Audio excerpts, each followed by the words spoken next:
गणपति गुरु him गिरिसुता Goswami Girijesh सहित शारदा नर्मदा वाय हृदय प्रदेश नगर नर्मदापुरम में शुभ सेवाश्रम धाम।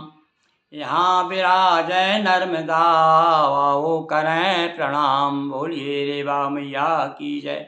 भगवती नर्मदा के सानिध्य में आप नियमित श्री रामचरितमानस का एक दोहा दोनों दोहे के बीच में जो चौपाइयाँ हैं उनका आप ग्रहण कर रहे हैं। और अभी परशुराम संवाद चल रहा है 273वां दोहा से आगे बढ़ेंगे। आज लक्ष्मण जी ने कह दिया कि महाराज जनेऊ देख लिया मैंने, नहीं तो मैं क्षत्रिय बालक हूँ। नर बालक कह दिया है आपने, और राजा का लड़का तो राजा से बराबर और शक्ति रखता है। आपने कह दिया जनेऊ, तो क्या कह रहे हैं लक्ष्मण जी कि केवल ब्राह्मण समझ करके, ब्राह्मण जान के छोड़ रहा हूँ महाराज। और नहीं इतना अपशब्द और इतना घमंड तो वो जो हमारे रघुवंशी सहन नहीं कर सकते। अब जब इस प्रकार से जब डांट दिया तब तो भैया नारद जो और नाराज हो गए।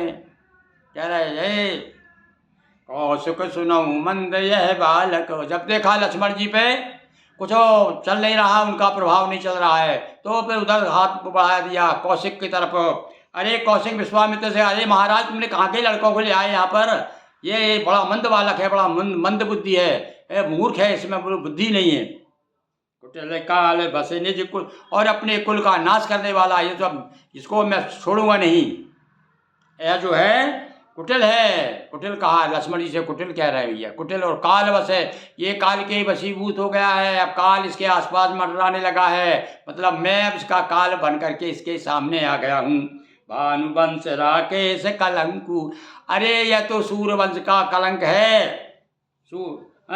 और निपट निरंकुश अबोदय शंकु। इसको देखो, ये लड़का एक बालक है, बालक को तो थोड़ा सा मर्यादा होना चाहिए, पर निशंक है, निर्भय है, ये बिल्कुल स्वच्छंद है, इसको कोई किसी प्रकार का डर ही नहीं है। और निरंकुश होगा, निपट निरंकुश कहा है, इसके ऊपर किसी का अंकुश नहीं है। महाराज आप कहने का अर्थ ये हो गया सीधा सा कि आपके होते हुए आपका अंकुश नहीं है इसके ऊपर, आपका कोई प्रभाव शासन नहीं है महाराज। तब क्यों उससे कह रहे हैं विश्वामित्र जी से, तो तुम्हारे साथ में है ना, तुम्हारा शिष्य है ना, तो एक ऐसा शिष्य क्या बोल रहा है? एक ब्राह्मण से तुम्हारे होते हुए एक ब्राह्मण का अपमान कर रहा है। काल का बन हो क्षण माही, एक क्षण में काल का कलु बना दूंगा इसको मैं। सब लोग सुन लो भाई रे, अब मुझे खोट मत देना, मुझे मत कहना कि एक बालक, क्योंकि ये नारी को और बालक के हत्या नहीं करना चाहिए, ऐसा कहा गया है। तो ये बालक है, मैं भाई बात में दोष मत देना, ये तुम ब्राह्मण, तुम ज्ञानवान होते हुए भी तुमने बालक को मार डाला, तो कोई खोड़ मत देना। तुम्हें हट कहूँ जो चाहे वो बारा, और जो मुझसे बचाना चाहते हो ना, सबसे बता रहे हैं भाई, तो समझाओ इस बालक को, ये अपनी मर्यादा में रहे। अरे कौशिक महाराज तुम क्या कर रहे हो बैठे बैठे यहाँ पर, और ये ऊल जलूल कुछ तुम भी कहते चला जा रहा है। कहीं प्रताप बलरो, ऐसे समझाओ इसको, बता दो कि हमारा प्रताप कितना है। सारे संसार में डंका उस रहा है परशुराम का, जहाँ जाता हूँ वहाँ पर फरसा देख करके लोग वहाँ से गिर जाते हैं, और मुझसे मुँह चपड़ी कर रहा है बार बार मेरे सामने आकर के। मेरा प्रताप बताओ भाई, मैं कितना प्रतापी आदमी हूँ, कोई साधारण थोड़ी हूँ। देखो अभिमानी का सर नीचा होता है, और जब देखिए आगे जा करके सर नीचा करके ही जाएंगे। लखन कहो मुनि सुजस तुम्हारा तुम्हें अछत। देखो अब आपने देखो फिर बेग मार दिया।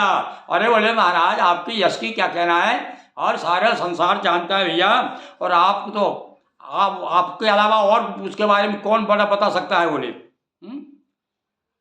और अनेकों बार बहु प्रकार से तुमको मुँह की खानी पड़ी है, अपने मुँह तुम्हें आपन करनी बार अनेक बात बहु। अरे आपने, मुझे तो ऐसा लगता है अनेक बार जब से आप यहाँ आए तब से आप अपने बारे में तारीफ किए जा रहे हैं।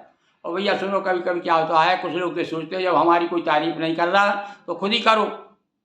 हाँ पर भैया जहाँ तक है सही योग्यता यदि आप में है, और आपकी योग्यता का कोई महत्व नहीं कर रहा, किसी को जानकारी नहीं है, तो थोड़ा बहुत जता दो, पर वो बताओ भैया विनम्रता के साथ में, बड़े घमंड के साथ के अब मैं ऐसा हूँ, ऐसा कर डालूंगा, वैसा कर डालूंगा। अरे क्या कर डालेगा भाई तू? तो नहीं संतोष तो पुण्य का चुकायो, और जन रस लोक दुष है। मतलब कहने का कि बहुत कुछ कह दिया तुमने। लक्ष्मण जी ये कह रहे हैं बहुत कुछ कह दिया, फिर भी कुछ रह गया हो, थोड़ा बहुत उगल दो। हाँ, गुस्सा अपना ठंडा कर लो, जो भी कुछ है। कहते नहीं भैया अब तो जो कुछ कहना कह दे, मैं तो कहीं रही मन बुरा ना मानिए, जो गमार क्या जाए, क्या जाओ, जो कुछ कहना कह दो आप तो। लक्ष्मण जी तो कम थोड़ी भाई, अब तुम हर कुछ कहो वो भी नहीं कहेंगे क्या। वीर व्रती तुम छोर अछोभा और गारी देत न पावहूँ शोभा। इधर तो मेरा बड़ा प्रताप है, सहज बाबू मुझको छेद दिया मैंने, मैं बड़ा योद्धा हूँ। और मुँह अपने मुँह से बक बक कर रहा है, मतलब जो सही योद्धा होता है, जो बलवान सही होता है, वो अपनी का शक्ति का प्रदर्शन खुद नहीं करता। अरे शेर को शेर कभी कहता है क्या मैं जंगल का राजा हूँ। अपने आप लोग मान जाते हैं राजा तो महाराज, वैसे तो आपको सारे लोग हाथ जोड़ रहे हैं, हमें मालूम है सब हाथ जोड़ रहा है, बेचारे सर डरपोक है, ये सब डर रहे हैं। तो आपने ऐसे ही हमको भी समझ लिया कि रघुवंशी भी ऐसे ही होंगे। तो सूर्य समर करनी करही कर, और बहुत बड़ी बात कह दी भैया लक्ष्मण जी ने। हाँ, कि कोई प्रलाप नहीं करते, बकवास नहीं करते, लड़ने वाला तो तलवार घुमाता है, केवल यूं नहीं करता, सीधा वार करना शुरू कर देता है। करनी करके बताओ कुछ, सूरवीर हो तो मतलब बता दो। हाँ, लोग खड़े हम हैं, बड़ा फरसा चला रहे, चलाओ फरसा। विद्यमान रिपुपाय रिपुकायर कथई। और जब सामने यदि दुश्मन हो तो फिर क्या करना चाहिए है, फिर गालियाँ बकना चाहिए क्या। अरे सर से धड़ अलग करो उसको, कैसे वीर हो तुम।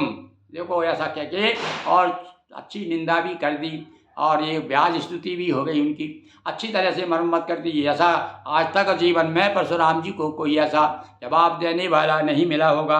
बोलिए सियावर रामचंद्र की जय, उमापति महादेव की जय, नर्मदा मैया जी की जय, हर हर महादेव शंभो।